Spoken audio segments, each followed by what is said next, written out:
The regime has been funding an army of internet trolls to push its political narrative, but hardly anyone knows their faces. Leaked documents and photos obtained by NTD shows what China's professional trolls look like. Fear is growing over a potential food crisis. Is food shortage really a concern in China? An expert explains. Popular simulation game Animal Crossing reportedly removed from China, many blaming Hong Kong activist Joshua Wong. Japan is spending billions to move its manufacturers out of China. This as lockdowns force Japan to look elsewhere for much-needed supplies. Welcome to China in Focus. I'm Tiffany Meyer. China, long known as the factory of the world, might not hold that title for much longer. Countries around the world, including major producers like the US and Japan, are planning to bring manufacturing home. Top White House advisor Larry Kudlow floating the possibility of paying all moving expenses for American manufacturers who want to come back home. And they could be interested. The corporate tax rate was reduced in 2017 and regulations have also been cut. Japan has also just allocated over $2 billion for companies who want to move their production away from China. Now to Wuhan, the epicenter of the CCP virus. On April 8th, Wuhan lifted its lockdown. Apart from fearing a second outbreak, residents face other problems. No job, no income, businesses going bankrupt, no aid from the authorities, sadness for loved ones who have died, and continued censorship. There are still restrictions on people coming and going from residential blocks. If residents do not have a green health code, they are not allowed to leave. Many shops have gone bankrupt as there aren't enough customers, and most of the shops and restaurants are still closed. People are still living in the shadow of the epidemic and dare not come out. Many people died. The only thing we can do is try to keep healthy and not die, and have enough to eat. It's not easy for us to survive now. We have almost no income. The prices are all so high. The price of vegetables is at least 5 times higher than before. For Mr. Ding, high prices are not the only problem. He's been summoned by the police several times because he posted online about someone from his family who died from the virus. On April 9th, several hundred Wuhan business owners went out to protest. They complained there's no aid policy and no customers, so their businesses can't survive. If their rent is not cut for 1 year, they'll have to cancel their leases. Some were beaten and arrested by police. Another video from April 8th shows very few people in a commercial building. On April 9th, an ambulance was seen driving into a market in Wuhan. The reason is not clear. On the same day, the entrance of the most famous shopping street in Wuhan was blocked off. People still can enter the street. State media said it was because the street needed to be repaired. What happened to all the tens of thousands of patients who recovered and went home in China? That's what netizens want to know. Many are asking why there doesn't seem to be any messages to friends on social media platforms. One netizen wrote, "Why haven't we heard anything from those tens of thousands cured CCP virus patients in China? They don't talk to their friends on social media. They don't know how to use WeChat. They don't even know how to use the internet at all." One person commented that virus information can't be shared because of the internet censorship. None of his classmates working as doctors or soldiers ever talked about the pandemic in group chats. Eventually, the soldiers were told to leave the chat rooms by their superiors. An Egyptian lawyer joins a list of people suing the Chinese Communist regime for the outbreak. The lawyer wants $10 trillion for the damage it caused to Egypt. This is reportedly the first such lawsuit from the Middle East. Reports that a popular Nintendo game was removed in China. The game Animal Crossing isn't even officially available in China. While no official reason was given, many are blaming Hong Kong pro-democracy activist Joshua Wong. He posted a screenshot of a flood of angry messages from Chinese blaming him for the game's removal. In the game, players can decorate their own islands and invite other players to visit. In the social simulator game, it became an instant hit after launching last month, many using it to interact and simulate real-life scenarios while stuck in lockdown. With Hong Kong under lockdown, Wong took his protest viral. He posted on Twitter. In his game, Wong showed a picture of his island decorated with a banner saying, "Free Hong Kong, Revolution Now." Many followed suit, customizing islands that take aim at Chinese party officials, including Xi Jinping and the WHO. Wong posted on Twitter, "This is what we do in Animal Crossing. Maybe it's why these people are so anxious to go back to the game." And in the northernmost province, the Chinese regime is preparing for a second wave of infections. Our reporter Xiwen Rong has the story. The epidemic in northernmost China, Heilongjiang province, has worsened. New cases of CCP virus keep appearing throughout the province. Authorities say they're preparing more than 4,000 hospital beds. Neighborhood community staff members in Heilongjiang's capital urging residents to stay home, saying asymptomatic infections had been found. Everyone, please send this notice to residents. Asymptomatic cases are scarier. Don't go out. Stay at home. Seniors, don't gather in the yard anymore. Official reports said the cases were imported from overseas, but residents said it's just an excuse. Now, even if they're local infections, they will say they're imported, because saying they are local cases is saying they don't have the epidemic under control. One city resident saying there are infections in neighboring cities too. Our epidemic is quite serious, and there are new cases in Wuhan City. The community is still on lockdown. You have to wear a mask when you go out, and you have to scan your health code when you enter the community. There are also limits on when you can leave the community, 6 a.m. to 10 p.m. Deng told us on April 9th that a week before, her community had discovered more cases of virus infection while scanning people's temperatures. Yu said the province's outbreak is quite severe. Qikihar City also has several cases. There were more than 20 cases in a nursing home there, but they only reported a dozen cases. The local officials are hiding the full extent. The truth has not been reported.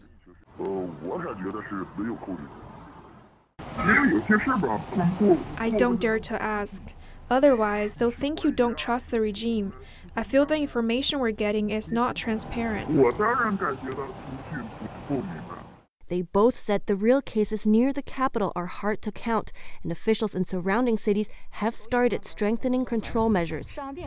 Reporting by Ruyi and Shiwen Rong, NTD News. Could China be facing a food crisis? People across the nation are stocking up on rice and other supplies, while officials try to assure the public there's enough to supply them. NTD's Juliet Song reports.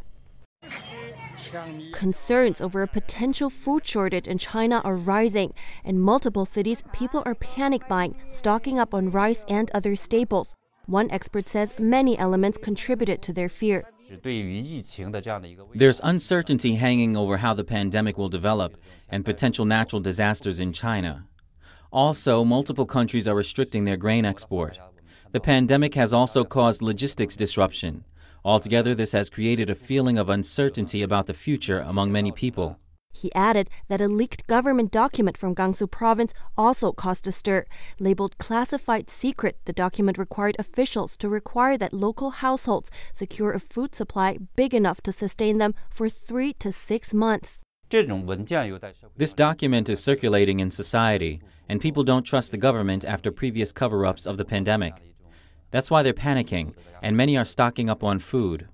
But Chinese officials are urging the public not to hoard non-perishables. They say there's ample food supply. Authorities say over 600 million tons of grain was produced in 2019 and that the country can supply 95% of its grain needs. The overall supply of grain for this year isn't likely to be a problem. But if people panic buy, even ample grain supplies don't guarantee there won't be hunger or regional food shortages. Qin says assurances from officials won't help eliminate people's fear. Instead, he says it has the opposite effect. It's like walking into a trap. The more the government refutes the rumors, the more people become concerned. By refuting the rumors, they think the government is validating their concerns instead. In addition, it takes time for whole grains to be processed into rice or flour. According to Chinese officials, mid to large-scale cities have enough refined grain stockpiled to last 10 to 15 days. Qin says despite the country's grain stockpiles, If people panic buy, the originally smooth supply chain will be disrupted, and there could be shortages. In the early 1960s, the Great Chinese Famine wiped out 20 million people. Many regions also had stockpiles at the time, but didn't release the resources to those in need. Reporting by Juliet Song, NTD News. Taiwan's intelligence agency says they have detected trolls from mainland China trying to stir up the spat between Taiwan and the WHO. Leaked documents obtained by NTD show what China's internet army looks like and how they operate. Please don't politicize this virus. The WHO Director General is not happy with Taiwan. He recently accused the self-ruling island of attacking him in a racist campaign. 3 months ago, this attack came from Taiwan. He did not give any evidence to back up his claims. The Taiwanese government says the accusation is groundless. 类此污蔑的行为极不负责. But soon after, a flood of posts started to emerge on the internet. Many claim they themselves are Taiwanese. They paint Taiwan as the attacker and apologized to Tedros. One saying, "As a Taiwanese, I feel extremely ashamed that Taiwan attacked Tedros so viciously. I beg for his forgiveness." But there's one problem. According to Taiwan's investigation bureau, this account comes from mainland China. We tracked down this account, and the result is this account comes from mainland China. Chang said in a briefing Friday that many of these posts use the exact same wording. He said in just the past few days, at least 40 accounts have published hundreds of posts. They offer templates and call on netizens to spread them. This account said, "Everyone, please try to make it real. This is quite interesting." Beijing has a history of spreading disinformation via its so-called 50 Cent Army. The groups of internet users got their name for getting paid 50 cents per post by the Chinese regime. They often troll through websites and social media inside and outside of China and help push the Chinese regime's narrative. For China, this political task is no less serious than any other of the regime's operation. These photos, obtained by NTD, show at a northern town in China officials training commanders who regulate the 50 Cent Army. The Chinese regime ramped up its propaganda machine since the CCP virus outbreak. According to internal training materials accompanying the photos, the propaganda task force not only involves the police force, but also the justice system, both under the direction of the Communist Party's Political and Legal Affairs Commission. The Internet Army commander is no easy job. Principles the army need to follow include make sure the narrative is unified and the same, make sure the comments are political, authoritative, timely, come out as a group with human elements and in accordance with societal trends. And whether or not the commanders is able to complete their monthly portion of task is directly related to their monthly rewards and punishments. The scale of China's internet army is formidable. State media reported in 2013 that there were at least more than 2 million internet monitors at the time. That equals the active personnel in China's People Liberation Army, the largest military in the world. And a Twitter influencer in China Affairs recently tweeted a leaked document showing the regime is recruiting over 10 million more internet monitors. Penny Zhou, NTD News. Japan is encouraging its manufacturers to move out of China. The decision comes after Chinese lockdowns forced Japan to look elsewhere for much-needed supplies. Japan is encouraging its manufacturers to move out of China, and it's allocated over $2 billion to help. Most of the money is to bring Japanese manufacturing back to Japan. The rest is to help manufacturers move to other Asian countries. As the virus closed factories in China, Japan couldn't get much-needed components like car parts for its own manufacturers. Then last month, a government panel led by Japan's Prime Minister met to discuss how to be less dependent on China. And Japan isn't the only country thinking this way.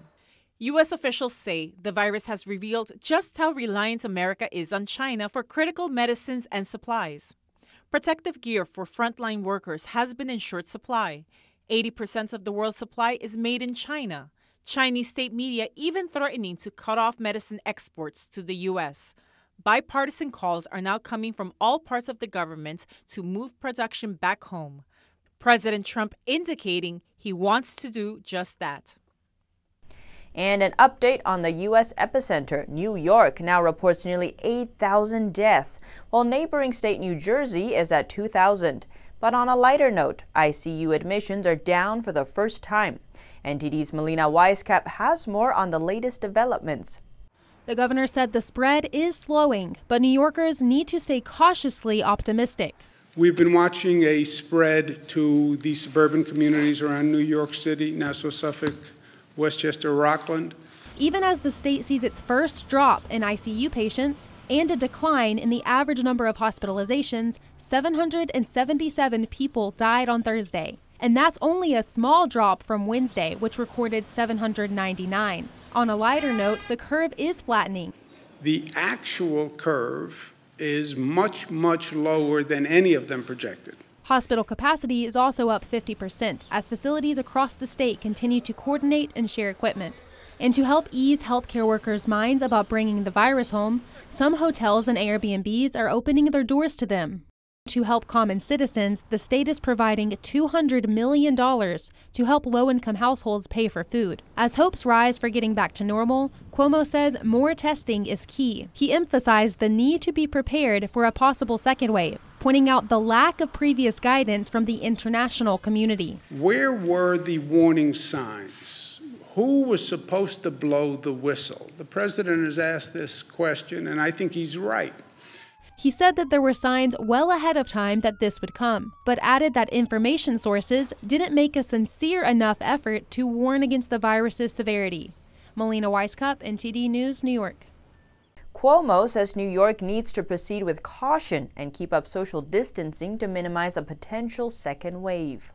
And giving a hand to New York's first responders, hotels. They're opening their doors to healthcare professionals to cut down on their commute and offer a place where they can isolate from their families. The Four Seasons Hotel on 57th Street was the first to offer the service. It welcomed the first group from New York State Nurses Association late last week. There are 225 rooms available, including boxed meals and beverages, and the hotel's owner, Ty Warner, will pay for them. The rooms will be left empty for 3 days after each stay. Then they'll be professionally disinfected before being cleaned by the hotel's housekeeping staff. Roommate Grace Hotel and the White Hotel in Brooklyn have followed suit. A day in the life of a New York City's first responder.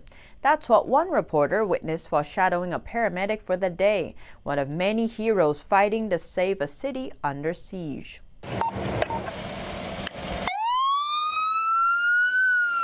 I just finished up my shift, long day, 12-hour shift, and still managed to respond to 12 assignments in those 12 hours. Normal days about 6 or 7, which is busier up here than in most places. Travis Kessel, working as a paramedic on the front lines of New York City's virus outbreak, says his work has skyrocketed. We've dealt with large-scale events before, but we haven't dealt with a sustained, serious call volume, now going on its 3rd week with no end in sight. These days, he says the calls are all too often for cardiac arrests, many of them associated with the virus. On Tuesday, he took 4 of those calls. 2 patients were pronounced dead on the scene. As difficult as the job can be, Kessel says he and his colleagues feel motivated to put their heads down and do the work. I hate the phrase, we know what we signed up for, because as much as we may have known, we didn't know this. We haven't seen this. No one has seen this. But we know why we signed up for this, and it's to help. And a glimpse into how the pandemic has hurt America's poor. One pop-up food pantry in Southern California drew a mile-long line of cars on Thursday, all of them waiting for free groceries. A grocery giveaway pop-up in Los Angeles on Thursday drew a line of cars that stretched back a mile, a haunting sign of how social distancing has hit the working poor in the U.S. Hundreds more lined up for free groceries on foot, many wearing trash bags to shelter from the rain, queuing up for a block in the Van Nuys neighborhood. Michael Flood is the president of the LA Regional Food Bank. This is one of our drive-through distributions where we have families, many who have been impacted by layoffs or furloughs or had their hours cut back. They're coming through and getting shelf-stable food, frozen meat in this instance, chicken, and also fresh fruit, oranges. More than 90% of Americans are under some kind of stay-at-home order, depriving millions of a paycheck. The northeast part of LA is home to many working poor Latino families and is especially hard hit. Organizers of Thursday's giveaway said they had enough to hand out to more than 2,500 families. It was open to anyone in need. Recent news has been overwhelmed with a call for more masks. To fill that need, some crafters decided to put their talent to good use. NTD's Melina Weiskup talks to one mask maker in California who started a national mask-making marathon. Their goal is to make 100 million masks. As the pandemic sweeps the globe, frontline workers are looking out for us. But who's looking out for them? Making sure everyone's got a mask. I hope they like it. Hillary Cohen noticed that workers at her local grocery store didn't have masks, so she started making them by hand. And I just want to think about those people, like the people in the cracks that are very much on the front line, but maybe not necessarily deemed that employee. She started a mask-making marathon and got people to join from all around the world. They sewed over 1,000 masks during the first marathon, and they're not stopping now. The goal is 100 million masks. And working on that goal of the 100 million masks, which is really the point, is to get all of the masks taken care of so we don't have a shortage. So if we're all sewing as fast as we can for 12 hours, that's going to generate a lot of masks just by nature. A lot of masks means a lot of supplies. One man started donating fabric. Then the mask makers ran low on elastic, so they got creative. Nobody can find elastic. There was like one girl posted that she went to the dollar store and cut up headbands in half. And like since then, that's all that I use is dollar store headbands. Cohen says the most inspiring part about making them is the peace of mind and positivity spreading. So I hope in doing that to kind of, in my part, further that message of take care of each other, take care of your neighbor. Their next 12-hour marathon is Saturday, 7 to 7 Pacific time. Anyone can join at calltocrafting.com. Cohen says there will be musicians, magicians, and other talent to keep everyone entertained while making sure they get more masks out there. Melina Weiskup, NTD News, New York. Prices in the U.S. fell by the most in over 5 years. It's likely they will continue to fall as the CCP virus cuts into demand for goods and services. The price decreases have offset increases that occurred as a result of shortage in the supply chain. Economists predict the disinflationary trend will last for a while. They say there could be even a short period of outright deflation. It would result from businesses slashing prices to meet the lower demand. The Labor Department said on Friday its consumer price index dropped 0.4% last month amid a tumble in the cost of gasoline and record decreases in hotel accommodation, apparel, and airline ticket prices. On Good Friday, President Trump sending an Easter message from the Oval Office. He's calling on Americans to focus on prayer in this difficult time. Well, thank you very much on this Good Friday. President Trump sent out an Easter message to fellow Americans from the Oval Office, joined by Vice President Mike Pence. Let there be a uniting of America. And Maryland Bishop Harry Jackson. The president asks all Americans to pray that God will heal our nation. To bring comfort to those who are grieving, to give strength to the doctors, nurses, and healthcare workers, to restore health to the sick, and to renew the hope in every person who is suffering. Our nation will come through like never before.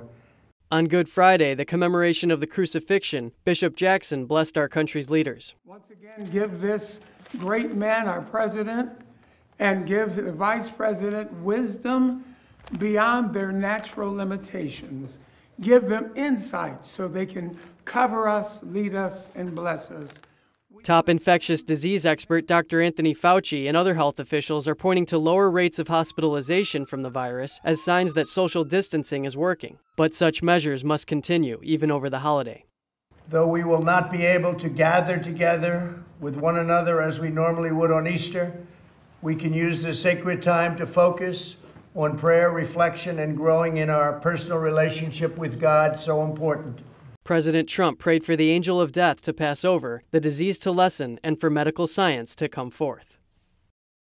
Almost 1,000 people die in one day in France from the virus, while the country sees the second straight day of a drop in patients in intensive care. The number of people who have died from the CCP virus in France jumped by nearly 1,000 on Friday, which means the country's dead now number just over 13,000. But the number of people in intensive care units fell slightly for the second day in a row. Nationwide confinement is starting to take effect. The number, I remind you, of the total number of patients in that we are caring for each day is for the second consecutive day slightly, very slightly in the negative, with 62 less patients. So, it's a very small reduction in the need for space in intensive care, a little ray of sunshine, but this timid light, as you know, is very important for all health workers. In the UK, the death toll from the CCP virus has risen by 980. Bringing their total dead to nearly 9,000. The country announced on Friday its biggest daily rise to date. The British Health Minister warned citizens about the upcoming Easter holiday and the tempting weather that's expected. This Easter will be another test of the nation's resolve. It's a time of year when people normally come together, but however warm the weather, however tempting your local beach or park, we need everyone to stay at home. As many as 150 members of the Saudi Arabian royal family are believed to have been infected with the CCP virus. Crown Prince Mohammed bin Salman and his ministers are in quarantine.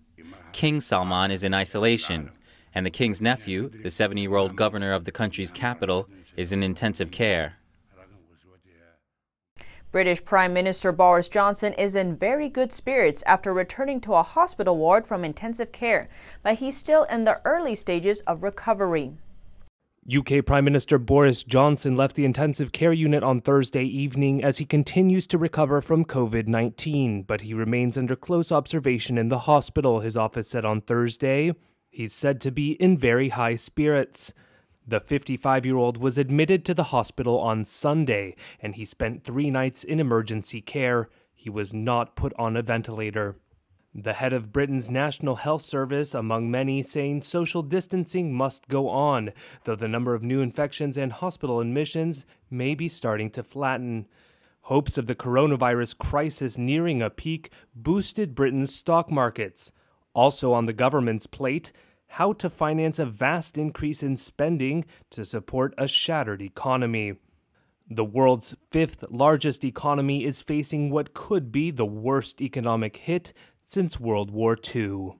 And now let's take a look around the world at how priests are holding masses despite completely empty churches. At a church in a small village in Spain, a priest is placing pictures of his usual attendees on church benches. He said that way he won't feel so alone while holding the ceremony, which will be broadcast on TV. A local priest in Italy found a similar solution. He asked children to draw pictures, which he has now pinned to the pews. He will live stream his ceremonies from now on. The same goes for Catholics in Argentina, where 3 parish priests stood in front of empty pews to hold an online mass. A dean in Germany took a different approach. 300 cars gathered in a parking lot for a drive-in mass amid the global pandemic. And in Israel, just a handful of Franciscan friars walked through Jerusalem on Good Friday. Only 4 people made up a procession that's usually packed with crowds of pilgrims and tourists. Here at China in Focus, we bring you first-hand information from inside China. Don't forget to subscribe for the latest updates.